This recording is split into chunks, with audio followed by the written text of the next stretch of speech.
And then it's always possible, this is a useful thing to know too, I think this is part of the reason why you're supposed to love your enemies, is part of the reason is it'd be better if they were your allies. And so maybe you could figure out how to make that happen, and that would be better for everyone. But part of it also is they might be bringing you some information, right? And even if they're dead set against you for arbitrary reasons, it's possible that in their objections, they'll shed light on something that you could have done more effectively. Mm-hmm. And if you can really listen to them, they might tell you that, and that would be a good deal.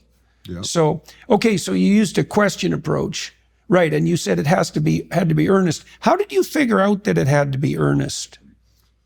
I think just from my time in the military and interacting with leaders up, down, and across the chain of command, and recognizing, what would you say, accusations are the worst form of question. Yeah, the worst way to kick things off. You're doing this. Yeah. It's like, wait a sec.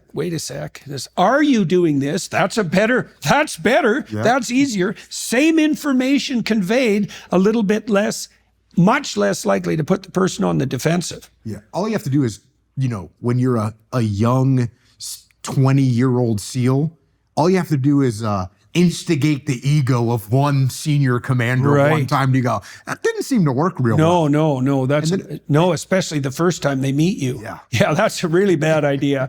And then soon you figure out that it's not just the senior commanders, it's the junior commanders, and then you realize it's your peers. Yeah. And the most important, and you even. The most important eureka moment is when you realize that it's the same with your subordinates.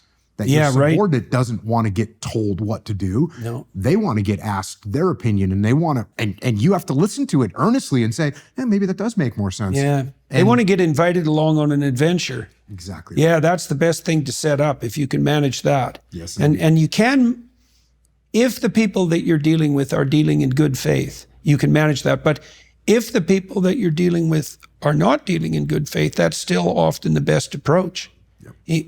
You have to figure out if, you can rely on them, if that's a partnership that can even work. That's why you shouldn't really sell either. Because really what you're doing is you're offering people an opportunity that's a partnership.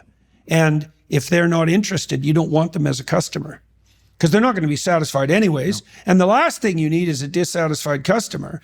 And you can think, oh, they gave me money. It's like, yeah, once. And so that's not that helpful.